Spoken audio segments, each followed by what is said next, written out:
stuff of life. You know, that's what we're all here for. Yeah. Whether it's dancing in a club or it's like making a hat to shove on some supermodel. I'm Jonbenet Blonde. Welcome back to another episode of the LEWK with me and Sink the Pink. Please welcome Thin Love.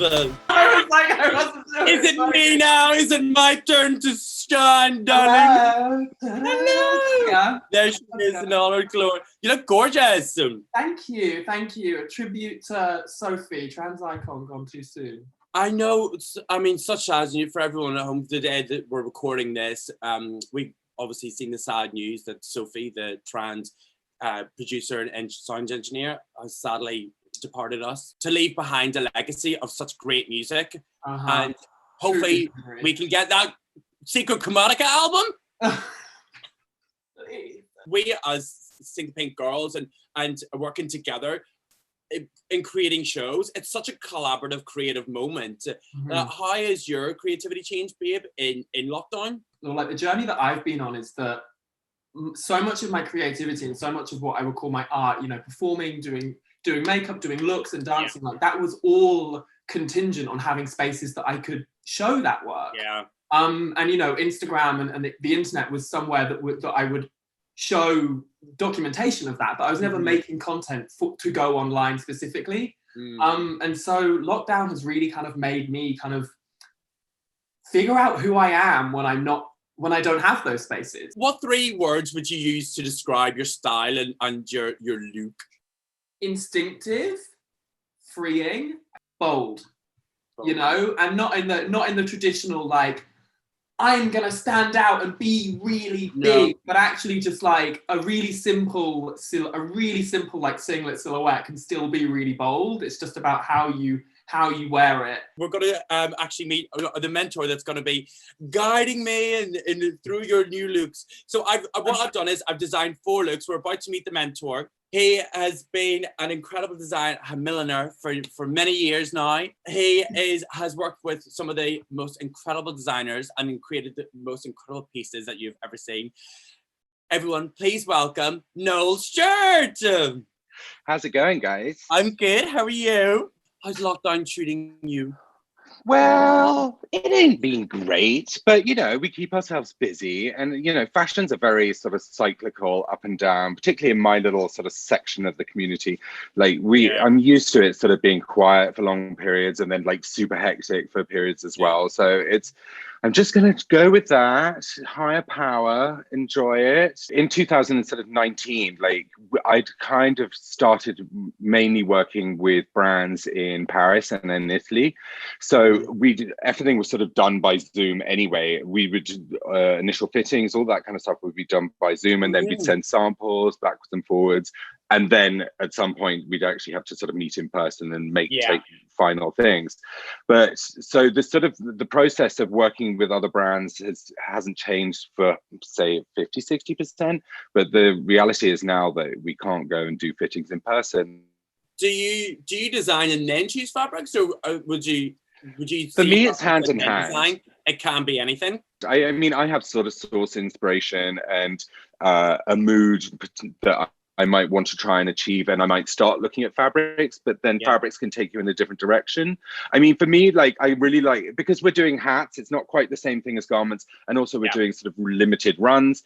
I really like to push the fabric development myself. Who was the person that was, or it could be anybody or a bunch of people, but was a mentor to you? I worked a lot with Stephen Jones, who's the milliner at Dior and for Comme des Garçons and Marc Jacobs. Iconic milliner, like the legend of our generation. I mean, I did a work placement, like an internship with him at Dior for couture. And I mean, it was only 3 weeks, but it was, I mean, such a steep learning curve. And we'd been working like 3 days solid and not been back to the hotel or whatever. And we did this show, and it was a Tibetan inspired collection. And I mean, it was John Galliano period. So it was maximalism. It was like embroidery, fur, flowers, everything. Yeah. Finn, what about you? Look. Inspiration, and I think, you know, for me, kind of my kind of drag and dancing and performing, like it's all been part of me realizing who I am and kind of feeling out who am I, like what are my ethical values, what are the kind of spaces I want to be in, what are the kind of art that I want to make, like where do I feel safe and happy and connected to what I was put on this earth to do, I guess. I think one person who's kind of a mentor, a sister, and an inspiration is Lucy Fizz, who is obviously like London legend, icon. London Mrs. Lucy Fizz. Oh my London God. Mrs. Okay. But Lucy is somebody who embodies a level of kind of carefree, passionate kindness, no ego, but all of the talent. And as a like 19-year-old kind of coming into clubbing and having somebody, I think also we're both trans, and I think we connected with how I think we connected with the fact that dancing has been something that allows us to escape so much of the world, which is so difficult for us, and we never really had to speak about it because we were always dancing about it. And I think back on the years that I've spent dancing with her and the ways that she kind of literally kind of taught me, like, this is how you treat people when you are in a space, providing a space, but when they are actually coming to you, you know, it's about respect, it's about care. When I've been kind of performing and navigating the London scene, Instagram and social media has become more and more kind of important and influential. And Lucy really embodies what it means to like not care, but also just like give all of the energy that you have, because in a world where actually people are so guarded and people are so worried about looking stupid or feeling insecure, actually the most empowering thing to do in a space is to literally just like open your heart and just like give everything you have. And when you do that on the dance floor, when you're giving everything that you have, people respond to that and they give back. No, you talked about there just before as well, like that creating that wow moment. What has been your wow moment? There's been two. Yeah. There's the Celine Dion moment and there's the Monty Couture Kaya Gerber moment. Like either of those, like I just couldn't choose between them. I mean, that wasn't even a happy. That was a self-inducing moment. It was just like it was, put me into a coma, please. That was one of the most insane moments, and it was one of the particularly with Couture, like I just had no idea if it was actually going to happen, because it was so, we had to create, like, glued 3 tables together and cover them in fabric to make a big enough ironing board for that. And then there was like 6 people hand stitching flowers, the kind of thing you can only do in Couture. I was like, I can't believe this is happening. I can't. How do you deal dealing with that Couture, especially when it's Givenchy Couture fabric? I mean, I would be able, like, pricking a finger or like, I bled on that one. I can tell you.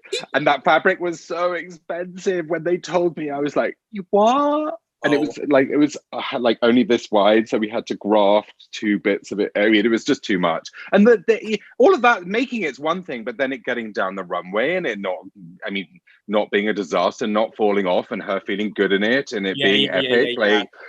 You just have to, fingers crossed, hope for the best, and like off we go. I mean, another moment that I loved, the Cara Delevingne Vogue cover. That was another. That was quite epic. That was also really epic because I had no idea. Like, you didn't? Stylist was like, and it just, no, could you make me this thing? I kind of want this. I'm thinking this. Can you come up with some suggestions? It was Edward, right? Okay. No, it was Joe McKenna. It was it was under Edward's? It was under Edward's. Well, this is the editor-in-chief of British Vogue. Yeah. I mean, what an incredible, and that was, I mean, that to me is like, and actually you got so much fan art from that as well. Like, people really responded to that moment. That's when you really inspired people, when people are like compelled to make their own art. There was like for the whole of my feed was all these different, they did this illustration flash mob, which I had never heard of. And suddenly my feed was filled with all these different people painting and drawing the cover, like all these, there was a Lego version. Was there? Yeah. Oh my God, we need to find that. We need to find that and put that up. Funny. It's so funny. But, you know, all of those kind of things, like none of that was expected. You know, you just put, it's a weird parallel, but to me, it's like you create something, you put it out there into the universe, and you hope for the best. You have no idea what it's going to turn out like, or where it's going to lead you. And it's the same as like creating a fabulous outfit, going to a club, putting the energy out there. Yeah. You have to put the joy into the world, make the beautiful things, be the beautiful person, and just live and enjoy it. And you just don't know what you're going to give back. Stuff of life, you know, that's what we're all here for. Whether it's dancing in a club or it's like making a hat to shove on some supermodel. Did you make this? Did you make this? Oh my God. I know. This is a great segue. Thank you. I mean, if it's doable for me to make a pattern out of a piece of brown paper for myself, knowing the aesthetics, knowing the body shapes of everybody that's involved in this project, I feel like I can do it. And I put myself to the challenge. So I'm going to share my screen with you. Yeah. Okay, cool. So we're going to go from right to left. The look is very body. I see body, I see shapes. But the lines I feel that I was really inspired by is Jamie Lee Curtis in True Lies. You know, the black dress. Yes. Really iconic. Ripping off the shoulder. Exactly. I can get into that. The heart would be made out of foil. It would be like a constructed foil piece, almost like mirror acrylic. The headpiece would be huge velvet bows in all different pinks and ribbons. Fun, frisky use of color. So the foil would actually be wrapping paper foil, you know, for presents. The second from right, we're having like a beret moment here. The only thing that I was thinking for Finn is like, you know, like I think movement is so important. Yeah. And also particularly, you know, I am hoping that you're going to be able to be dancing very soon in these and enjoying yourself. So I also think it like lighter is slightly better. I mean, one of the questions I would be asking Finn if this was me doing it is like, what do you feel comfortable having on your head? Because not everyone is comfortable having something on their head. Yeah, so I like when I first started looks, I'd always wear berets because I liked the fact that they weren't gendered. I didn't like wigs, so I'd wear berets. Yeah, it meant that people didn't know whether I was a drag queen or whatever. And then the skirt would be like, I wanted like a folded like organza, something that is gonna float, that there is gonna be movement in it. So something that I could manipulate myself, like by ironing or such. And again, the bow would be a very exaggerated side bow. And they're from right.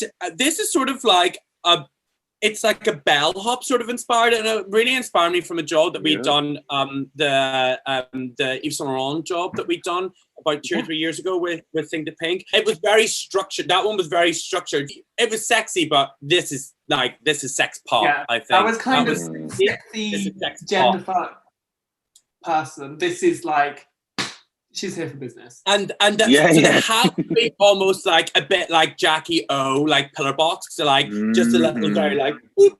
But the adornments would be buttons, so it has the inspiration of East London behind it, as in the Pearly Queens. Nice. Pearly pink buttons. A pearly pink button situation, yeah. And with that hat, no, would it like making that sort of hat is that could just be really done with cotton and interfacing again, as long as it was stiff. Almost, I want to say a window blind.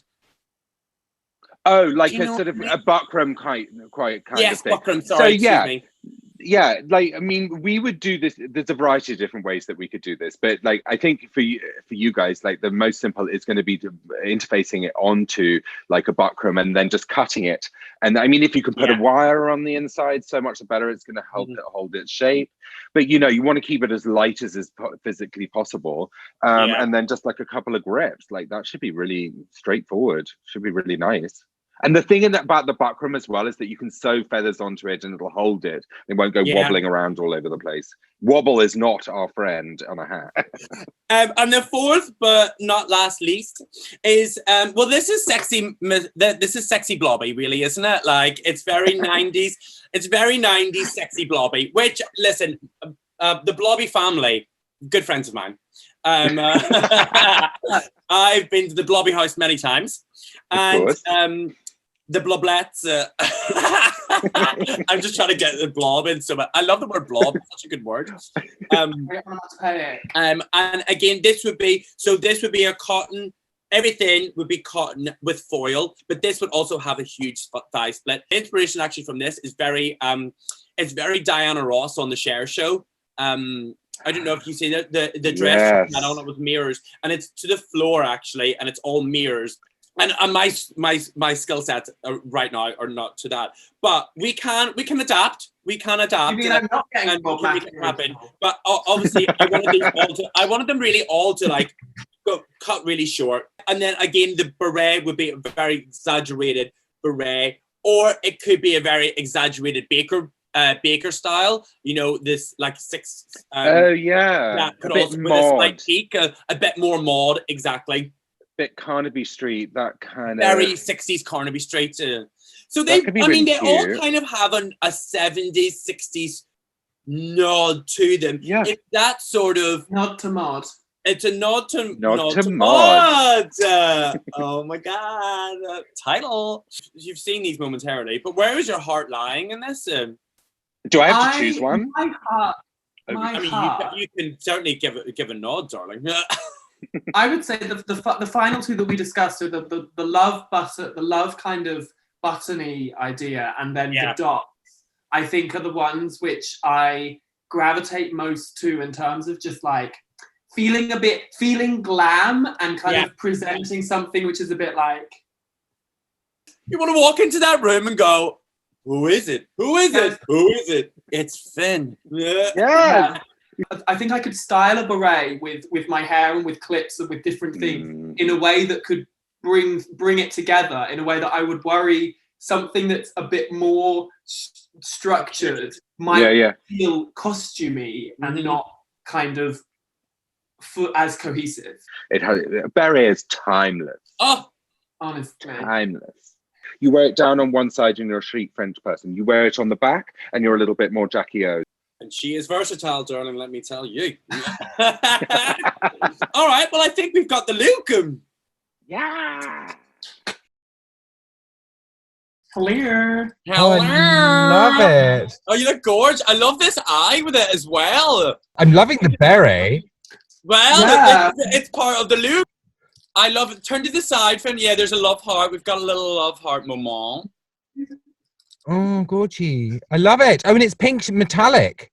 Yeah, pink metallic. Yeah. It's actually basically just, like wrapping paper for presents. Oh, amazing.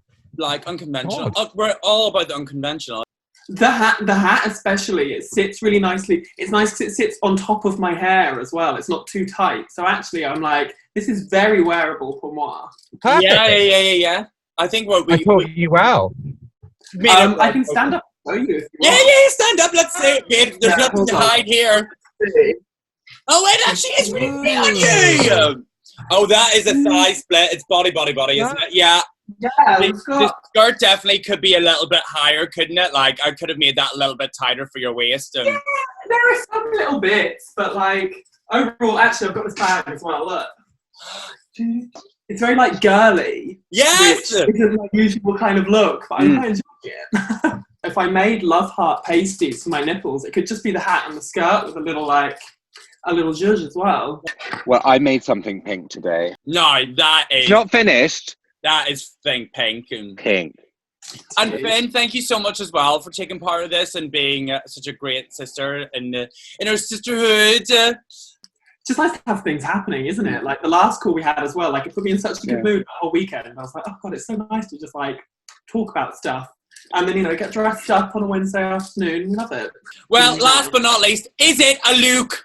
Oh, I think so. I think it's a look. It's a gorgeous LEWK. It's a fashion orgy. And on that note, I think we'll leave it there. I want to say a huge thank you to Noel Stewart and to Finn Love for being part of the LEWK. Lots of love. Thank you so much. Yeah, lots of love.